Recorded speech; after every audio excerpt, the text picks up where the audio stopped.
Welcome to Vibrant. నేను మీ శివాని.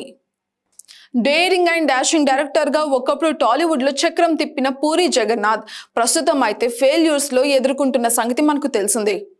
ఇక ఆయన మార్కుకు తగ్గట్టుగా కంటెంట్ సినిమాలలో అస్సలు కనిపించడమే లేదనే కామెంట్లు కూడా గట్టిగా వినిపిస్తున్నాయి. ఇక విజయ్ దేవరకొండతో తీసిన లైగర్ మూవీ భారీ ఫ్లాప్ కావడంతో ఆయన రీసెంట్ గా వచ్చిన డబుల్ స్మార్ట్ పైన భారీ అంచనాలు పెట్టుకున్నారనే చెప్పాలి.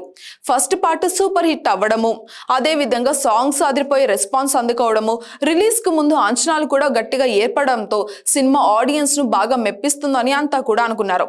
కానీ ఈసారి డబుల్ స్మార్ట్ అనుకున్నంత విజయాన్ని అనుకున్నంత స్థాయిలో ఆడలేదు. ఇక బాక్స్ ఆఫీస్ వద్ద నిరాశపరిచింది. దీంతో పూరి జగన్నాథ్ వరుసగా మరో ఫ్లాప్ తన ఖాతాలో వేసుకున్నారు. అయితే సీక్వెల్ పైన మంచి క్రేజ్ ఉన్న నేపథ్యంలో రిలీజ్ కు ముందే అన్ని డీల్స్ ని కూడా పూర్తి చేశారు పూరి.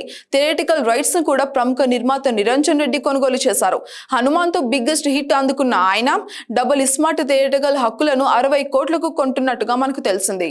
అయితే డబుల్ స్మార్ట్ ఇప్పటి వరకు 20 కోట్లకు పైగా వసూలు అయితే రాబట్టినట్టుగా మనకు తెలుస్తోంది. ఇక దీంతో నిరంజన్ రెడ్డి భారీగానే నష్టపోయారన్నమాట.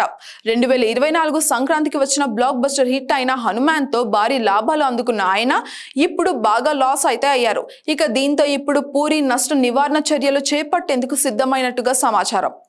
Niranjan Reddy prime show entertainments banner పైన ఒక సినిమా చేసేందుకు పూరి జగన్నాథ్ చర్చలు జరుపుతున్నట్టుగా కూడా సినీ వర్గాలలో టాక్ అయితే వినిపిస్తోంది.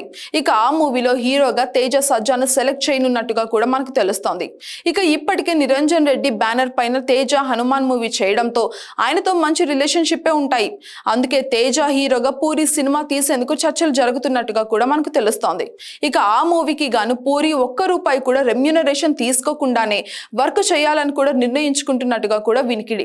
తక్కువ బడ్జెట్ లో త్వరగా షూట్ చేసే సినిమా రిలీజ్ చేయాలని అనుకుంటున్నట్టుగా కూడా టాక్ అయితే ఉంది. ఇక విడుదల అయ్యాక లాభాలు వచ్చాక చూసుకుందామని కూడా అనుకుంటున్నారట. ఇక ఇప్పటికే నిరంజన్ రెడ్డికి సినిమా చేస్తానని పూరి మాట ఇచ్చినా ఇప్పుడు ఆ ప్రాజెక్టు రూపొందించాలంటే ఎలాగో అర్థమవుతుంది. అది బాగానే ఉన్న తేజ సజ్జ పూరికి అసలు ఛాన్స్ ఇస్తారా లేదా అనేది ప్రస్తుతం చర్చనీయాంశంగా మారింది. ఎందుకంటే పూరి వరుస ఫ్లాప్లు ఎదుర్కొంటున్నారు. కానీ హనుమాన్ తర్వాత తేజ పాన్ ఇండియా లెవెల్లో మిరాయి చేస్తున్నారు. ఆచితూచి మరీ సినిమాలను ఎంచుకుంటున్నారు ఆ హీరో. మరి అసలు పూరి తేజ ప్రాజెక్ట్ స్టార్ట్ అవుతుందా? యంగ్ హీరో ఛాన్స్ ఇస్తారా? నిరంజన్ రెడ్డి మళ్ళీ డేర్ చేస్తారా అనేది మనం చూడాలి. For more updates subscribe to Vibrant.